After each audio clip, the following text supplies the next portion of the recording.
ஈரானுக்கும் இஸ்ரேலுக்கும் இடையிலையோ இல்லை ஈரானுக்கும் அமெரிக்காவுக்கும் இடையிலையோ போர் வரும் தான் எல்லாரும் சொல்லிக்கிட்டு இருக்காங்க. ஆனால் இப்போ நடந்திருக்கிறது கொஞ்சம் வித்தியாசமான நிகழ்வு. ஆப்கானிஸ்தானுக்கும் பாகிஸ்தானுக்கும் இடையில டைரக்ட் வார் அப்படிங்கிறது தொடங்கியிருக்கு. இதில் யார் ஜெயிக்க போகிறா, யார் தோக்க போகிறா? ரெண்டு பேருமே இஸ்லாமிய நாடுகள். ஜெயிக்கிறதுக்கான வாய்ப்பு இதில் யாருக்கு இருக்குது? இவங்களுக்கு ஆதரவாக எந்தெந்த நாடுகள்லாம் இந்த போரில் இணைய போகிறாங்க அப்படிங்கிற ஏகப்பட்ட கேள்விகள், அதற்கான விடைகள் வித் வீடியோவோட டீட்டெயில்டாக பேசுவோமா? வாங்க பார்க்கலாம் உறவுகளே. இது பிரசாத் சிக்னேச்சர். தென்னிந்தியாவின் கட்டடக்கலை ராஜாக்கள் creator constructions and north west interiors உங்களோட கனவு இல்லத்தை பிரம்மாண்டமா கட்டி கொடுக்குறாங்க கிரியேட்டர் கன்ஸ்ட்ரக்ஷன்ஸ். அதோட கட்டி கொடுத்த வீட்டை இன்டீரியர் பண்ணி அழகாக்குறாங்க நார்த் வெஸ்ட் இன்டீரியர்ஸ். தொடர்புக்கு 72907991. உங்களுடைய தொழில் சம்பந்தமான விளம்பரங்களை நமது சேனலில் ஒளிபரப்ப உங்களுக்கான அருமையான வாய்ப்பு. வான வேடிக்கைகள் பட்டாசு மாதிரி பட்டைய கிளப்பிட்டு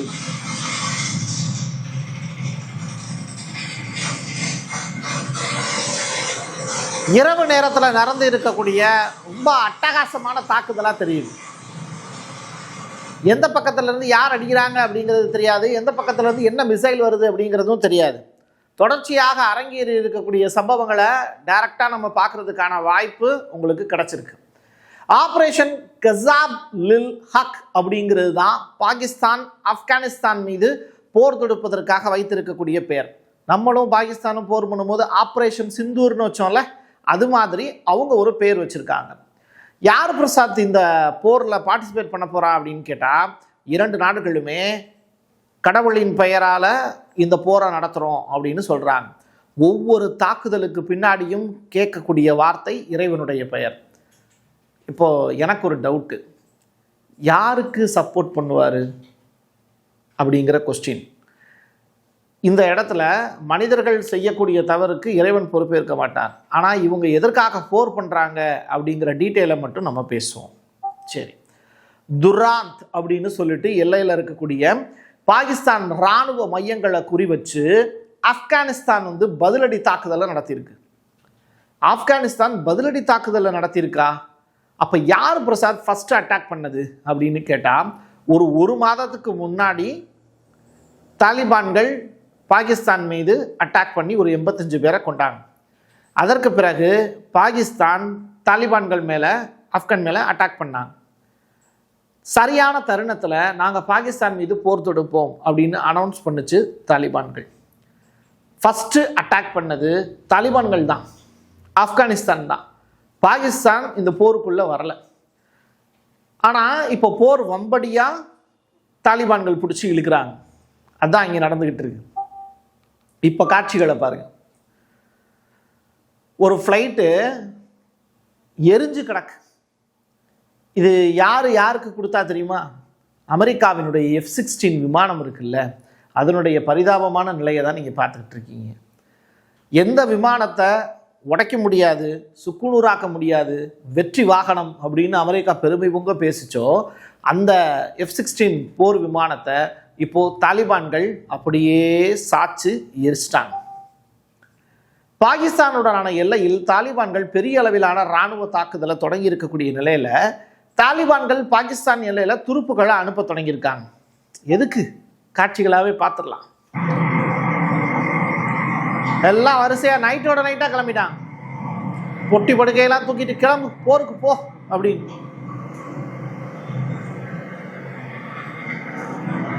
சூப்பர்ல. சரி, இப்போ நடக்க போற வார், நடந்துகிட்டு இருக்கிற வார் எதுக்காக அப்படின்னு ரெண்டு பேர்ட்டையும் போய் கேட்டீங்கன்னா ரெண்டு பேருக்குமே காரணம் தெரியல. காபூல் மீதான தாக்குதலை, அதாவது ஆப்கானிஸ்தானில் இருக்கக்கூடிய காபூல் மீதான தாக்குதலை பாகிஸ்தானுடைய தகவல் துறை அமைச்சர் உறுதிப்படுத்துறார்.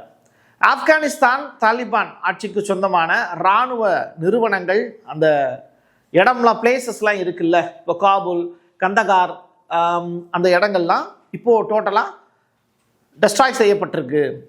பாகிஸ்தான் ஒரு பெரிய ஏர் ஸ்ட்ரைக்கை நடத்தி முடிச்சிருக்காங்க அப்படிங்கிற தகவல் வெளியாக இருக்குது. இந்த ஏர் ஸ்ட்ரைக் அட் காபூல் அப்படின்னு சொல்லிட்டு ஒரு வீடியோவும் வெளியிட்டிருக்காங்க. இது வெளியிட்டது பாகிஸ்தான் வெளியிட்டிருக்கு. ஆப்கானிஸ்தானில் நாங்கள் இந்த பிரதேசங்கள் எல்லாத்தையும் அழிச்சிட்டோம் அப்படின்னு சொல்கிறாங்க. ரொம்ப பெரிய அளவிலான ஒரு அட்டம்ப்ட் அப்படின்னு பார்க்கப்படுது.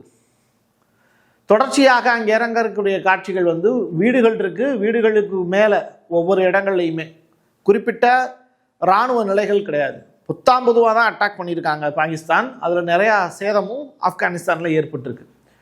பாகிஸ்தானுடைய விமானப்படை வான்வெளி தாக்குதல்கள் ஆப்கானிஸ்தானில் இருக்கக்கூடிய பொதுமக்கள் மேலே தாக்குதல் நடத்துகிறதா சொல்லப்படுது. ஆப்கானிஸ்தான் படைகள் பதிலடியாக ஒரு இராணுவ நடவடிக்கையை இரவோடு இரவாக தொடங்கியிருக்காங்க. நடந்து வரக்கூடிய மோதல்களுக்கு மத்தியில் 50 பாகிஸ்தானிய வீரர்கள் கொல்லப்பட்டிருக்காங்க அப்படிங்கிற ரிப்போர்ட்டை தாலிபான்கள் சொல்கிறாங்க. 16 பேரை அரெஸ்ட் பண்ணியிருக்காங்க. பாகிஸ்தானுடைய 19 நிலைகள் மிலிட்ரி பிளேசஸ் இருக்குல்ல, அதன் மீது அட்டாக் நடத்தியிருக்காங்க தாலிபான்கள். சரி, இப்போ ஒரு காட்சி பாருங்க.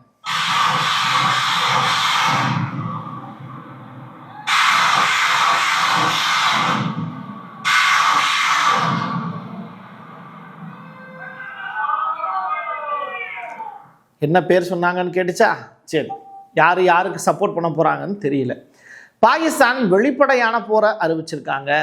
சமீபத்திய தாக்குதலில் 130க்கும் மேற்பட்ட ஆப்கானிஸ்தானை சேர்ந்த தாலிபான் போராளிகள் கொல்லப்பட்டுள்ளதாக பாகிஸ்தான் தரப்பில் சொல்கிறாங்க. இழப்புகள் இப்போது ஆப்கானுக்கு அதிகமானது மாதிரி பாகிஸ்தான் ரிப்போர்ட் சொல்லுது.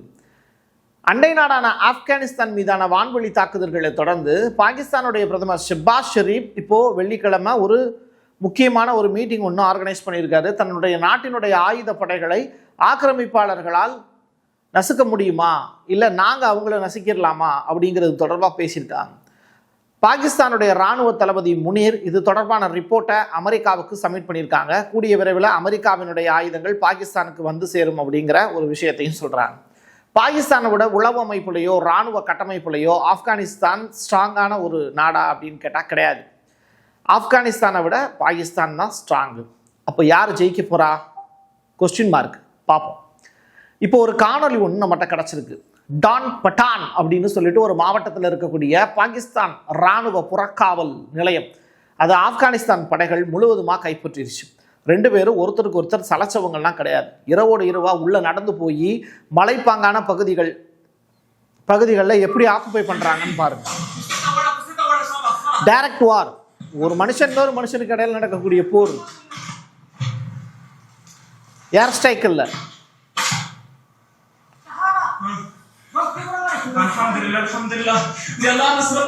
டைரக்ட் அட்டாக் நடத்தியிருக்காங்க. பாகிஸ்தானுடைய பாதுகாப்புத்துறை அமைச்சர் அசிஃப் அவர் வெளிப்படையாக ஒரு போரும் அனௌன்ஸ் பண்ணியிருக்காரு. ஸோ நீங்கள் ஒரு பெரிய அளவிலான ஒரு அட்டாக்கை நிற்காத ஒரு போராக, இதில் துருக்கியோ தோகாவோ இது கத்தார் சைடில் இருந்தோ அமைதி பேச்சுவார்த்தைக்கான தூதுகள் இப்போ போய்கிட்டு தான் இருக்குது. பார்ப்போம் அடுத்தடுத்து என்ன நடக்குது அப்படிங்கிறத பொறுத்திருந்து பார்க்கலாம். எங்களுடைய பொறுமை எல்லை மீறி விட்டது அப்படின்னு பாகிஸ்தானுடைய பாதுகாப்புத்துறை அமைச்சர் வருத்தப்பட்டு பதிவு செஞ்சிருக்காரு. எங்களுக்கும் உங்களுக்குமான வெளிப்படையான போர் தொடங்கிருச்சு, இது நிற்காது அப்படின்னு சொல்லி அவர் ஸ்டேட்மெண்ட்டும் கொடுத்துருக்காரு. அங்கே நிற்கிறாங்க மலைக்கு மேலே, இங்கேருந்து அட்டாக் பண்ணுறாங்க. இது ஒரு பாகிஸ்தானுடைய ஆர்மி, இது வந்து ஆப்கானிஸ்தானுடைய ஆர்மின்னு வச்சுக்கோங்க. 2 பேரையுமே ஒவ்வொருத்தருக்கு ஒருத்தர் லொக்கேஷனை ட்ரேஸ் பண்ணி அட்டாக் பண்ணிக்கிட்டு இருக்காங்க.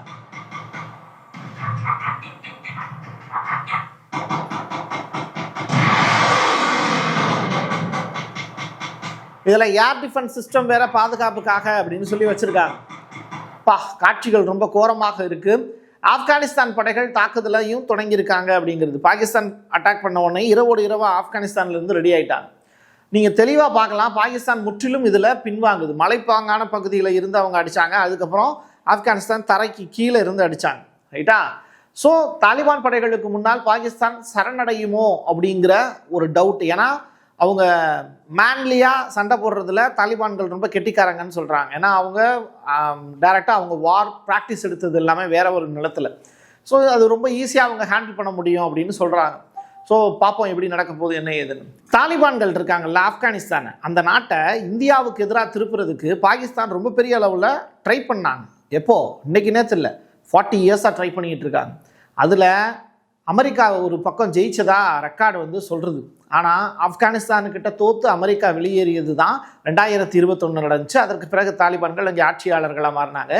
இன்ன வரைக்கும் கடந்த 6 ஆண்டுகளாக நம்ம கூட தான் அவங்க ஃப்ரெண்ட்லியாக இருக்காங்க, பாகிஸ்தானோட முறைச்சிக்கிட்டு இருக்காங்க. இதனால தான் இந்த போர் வந்து நடந்திருக்கு. காரணங்கள் உங்களுக்கு புரியும்னு நினைக்கிறேன். கடந்த அக்டோபர் மாதம் தாலிபான்களைச் சேர்ந்த முக்கியமான அதிகாரிகள் நம்முடைய வெளியுறவுத்துறை அமைச்சர் ஜெய்சங்கரை வந்து பார்த்துட்டு போனாங்க. அதற்கு பிறகு பலூச் போராட்டம் பெருசாக நடந்துச்சு. பலுச்சிஸ்தான் அப்படின்னு சொல்லிட்டு ஒரு போராட்டம் வந்து நடந்துச்சுல, அந்த ஈவெண்ட்டையும் நீங்கள் பொருத்தி பார்த்தீங்கன்னா பாகிஸ்தானில் ஸ்திரத்தன்மையற்ற நிலை இருக்கிறத பயன்படுத்திட்டு தாலிபான்கள் தொடர்ச்சியாக அந்த இடத்துல அட்டாக்கை நடத்திக்கிட்டு இருக்காங்க. ஸோ பிப்ரவரி மாதம் 22ஆம் தேதி பாகிஸ்தான் 3 ஆப்கானிஸ்தான் மாகாணங்கள் மீது குண்டு வீசி தாக்குனது. இதில் இறந்தவர்களில் பெண்களும் குழந்தைகளும் அடங்குறதா ஐநா இப்போ வருத்தப்பட்டு செய்தியையும் பதிவு செஞ்சுருக்காங்க. எது எப்படியோ நீங்கள் சில காட்சிகள் அடுத்ததாக நீங்கள் பார்க்கணுன்னு ஆசைப்படுவீங்க. அதுதான் வந்து யூஎஸ் வெர்சஸ் ஈரான். ஜெனீவாவில் நடந்திருக்கக்கூடிய மீட்டிங், அதை தொடர்ந்து அரங்கேறி இருக்கக்கூடிய சம்பவங்கள் முன்னேற்றமாக இருக்கா இல்லை பேச்சுவார்த்தை பின்னடைவாக இருக்கா அப்படிங்கிறத தாண்டி இந்த கடலுக்குள்ளே இருக்கக்கூடிய கப்பல்கள், சீனாவினுடைய கப்பல், ரஷ்யாவினுடைய கப்பல் எல்லாமே பெர்ஷியன் கல்ஃபில் சுற்றிக்கிட்டே இருக்குது. ஒரு நேவி வார் ஒன்று ரெடி ஆகிட்டு இருக்காங்க. அந்த நேவி வார் எப்போ அப்படிங்கிற கொஸ்டின் மார்க்கு. இதற்கு உங்களுடைய கண்களுக்கு விருந்தளிக்கக்கூடிய வகையில் தான் இந்த காட்சிகள் இருக்குது. இது போர் கப்பல்கள் சாதாரணமாக உழவிக்கிட்டு இருக்கக்கூடிய காட்சியை பார்க்குறீங்க. இதுவே போராக மாறக்கூடிய காட்சிகள் இன்னும் 2-3 தினங்களில் நடக்கும் அப்படின்னு சொல்கிறாங்க. மார்ச் 2 இஸ்ரேல் தேதி குறிச்சிருக்கு. அதுக்கு ஓகே சொல்ல வேண்டியது யாருன்னா அமெரிக்கா. பொறுத்திருந்து பார்ப்போமா? என் கையெழுத்து என் மக்களுக்கான உறவுகளே மீண்டும் ஒரு பதிவில் சந்திக்கலாம். நன்றி, வணக்கம். Prasad signature media broadcasting private limited. நீங்க நியூஸ் ரீடரா மாறணுமா, கண்டென்ட் கிரியேட்டரா உருவாகணுமா, சேட்டலைட் சேனல்ல ரிப்போர்ட்டரா வேலை பார்க்கணுமா, டாக்குமெண்ட்ரி மேக்கிங்ல இருந்து ஜேர்னலிசம் பற்றிய முழுமையான பயிற்சி பெற உங்களுக்கான அருமையான வாய்ப்பு. எங்களை தேடி வாங்க. ஆன்லைன் மற்றும் நேரடி பயிற்சி வகுப்புகளும் சர்டிபிகேட் கோர்ஸாவே கத்துத்தரும். மீடியா துறையில் 10 ஆண்டுகளுக்கு மேல அனுபவம் உள்ளவர்கள் பயிற்சி கொடுப்பார்கள். வாய்ஸ் ஓவர் தொடங்கி வாய்ஸ்லெஸ் பீப்புளுக்காக உங்களை சிறந்த ஜேர்னலிஸ்டா உருவாக்க வேண்டியது எங்களோட பொறுப்பு.